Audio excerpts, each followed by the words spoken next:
Значит, я не совсем, поймете, по-американски говорил. Но He said he had a story to tell. Вовчик сказал, A story he had to tell. German Gestapo.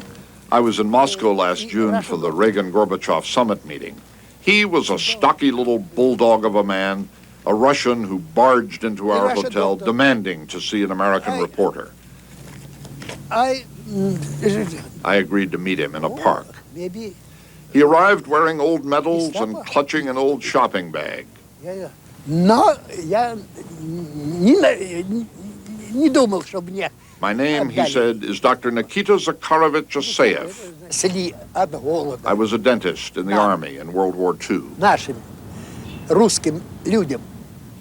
The medal on his right lapel is for being wounded in combat. The scar over his right eye, he said, was a little memory from the Gestapo.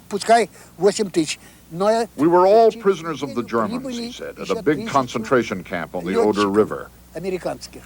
There were 8,000 American soldiers there, captured at Tobruk in North Africa. The camp was laid out this way. The Gestapo barracks was here. American. The Americans were here. The Russians were here. Each of the Americans received every Friday 5 kilos of food from the Red Cross, but the Germans gave us only 1 liter of turnip soup per day and 1 liter of water. We were dying by the tens and then by the hundreds. The Americans could see this. I was the only dentist in the camp, so I could sometimes talk to the Americans. 2 American brothers, Volchik, Michael Volchik, a sergeant, and his brother Peter, came to me and suggested a plot by which the Americans would smuggle food to us.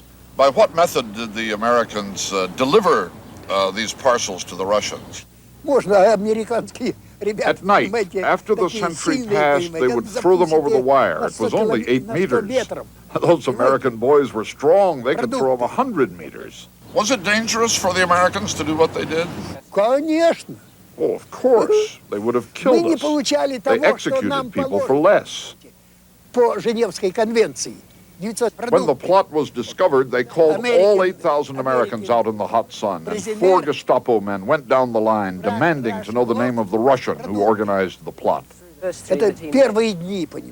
For 3 hours, they stood there.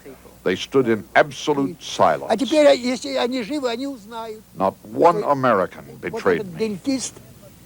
Now, because of you guys, if they're alive, they'll know I remember. This dentist whom they loved and whom they did not betray.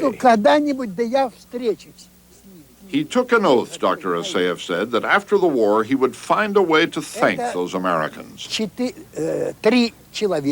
What good men they were, he said. He gave us a list of the names he remembered. When we returned to the United States, we found some of the people on that list.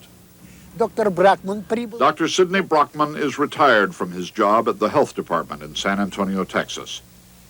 We asked him about his relationship with Dr. Asayev in the prison camp. It was a very close relationship. We all had a tremendous respect for the man because we knew that the Russian prisoners were having things mighty rough. William Jarima is a retired New York City police detective living now in Ontario. He helped smuggle the food. It was a terrific operation. Terrific. They threw a few cigarettes to the guard. The guard walked one way while you were bribing the other way. Angelo Spinelli was in that camp. Incredibly, he smuggled in a camera and took pictures there. Put on a German uniform. This picture is of the Russian prisoners turned out for roll call. They were all starving. All of them were starving. When the Russian prisoners would die in their barracks, their comrades would not report their death to the Germans. They would bring them out and stand them up for roll call so that their bodies would be counted in the count for rations. One of the pictures Spinelli made was of a Russian prisoner who tried to pick up a cigarette Americans had thrown to him and was shot to death by a guard. In such a deadly place as Stalag 3B, why did the Americans take dangerous chances night after night to smuggle food to Dr. Asayev? The question, asked all these years later, released a flow of memory and emotion. He was an ally, so naturally we wanted to help him and the other Russians. We actually were repaid many times by having that feeling of self-satisfaction, knowing that you helped someone who was in need.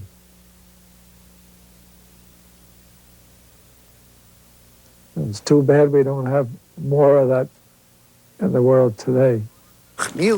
On that park bench in Moscow, an old soldier opened a package of memoirs. Oh, these are my darlings, he said. These are my treasures. Among his treasures was a metal cigarette case inscribed from the American Dr. Brockman to the Russian Dr. Asayev. He didn't have anything else to give me. A prisoner is a prisoner. In faraway San Antonio, Texas, Dr. Sidney Brockman found something he too has kept all these years. It was given to me by Dr. Asayev. It is a cigarette box, and inside, this little plaque, which says, Sidney Brockman from N.S. Asayev. I have not believed in being a professional prisoner. It's over. It's done with. I want to forget it if I can. But I can't.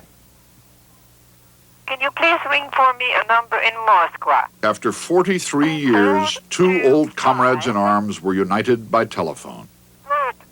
Yeah, William Yerema.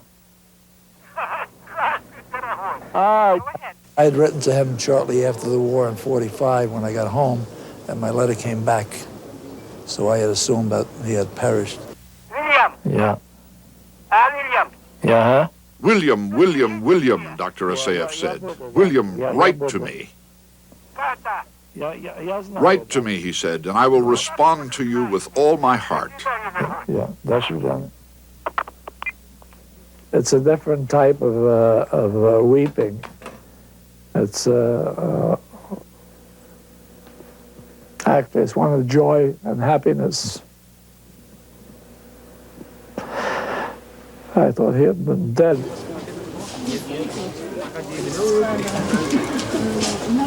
Last month, William Jerema went to the Soviet Union to find an old friend, and found him.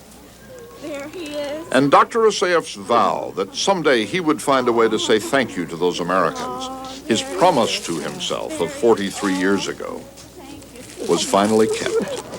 Oh, isn't that lovely? I saw him last in 1945 in Luckenwald. To moje žena Verena. Oh, it's so nice to see you. I should say, Vila очень приятно.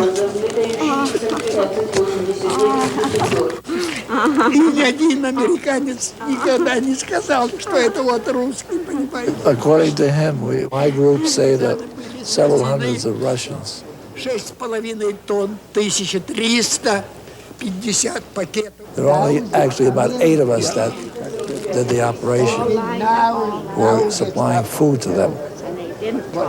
And the less that knew about it, the better off we were. Because It all happened a long time ago. They were young men thrown together by circumstance, a Russian army dentist, and a handful of American GIs who risked their lives to save his. He wanted them to know he remembers. Souvenir. They remember, too. Бракман from. yeah, I appreciate his remembering me.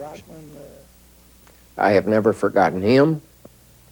I will never forget him.